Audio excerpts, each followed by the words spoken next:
November 11 లోపు ఈ వీడియోని చూస్తున్నారంటే ఆ మహాశివుని ఆశీర్వాదం మీకు లభించబోతుందని అర్థం. మీకు శివుడు ఇష్టమంటే ఓం నమ శివాయ అని కామెంట్ చేయండి.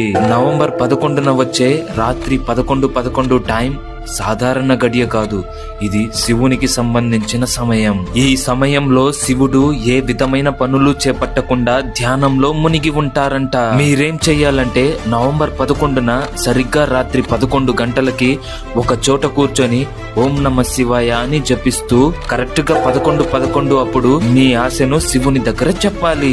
గుర్తుంచుకోండి, శివుని దగ్గర అడగాల్సింది ధనమో ఆస్తులో కాదు. మీ మనసుకు తెలుసు మీకేమి కావాలి అని. దాన్ని శివుని దగ్గర అడిగారంటే 100% మీకు దొరుకుతుందంట. ఈ విషయాన్ని చాలా మంది యోగులు సిద్ధులు కొన్ని వందల సంవత్సరాలుగా పాటిస్తున్నారు. మీకు నమ్మకం లేకుంటే నేను చెప్పినట్టు మీరు కూడా ట్రై చేసి చూడండి, తప్పకుండా మంచిది జరుగుతుంది.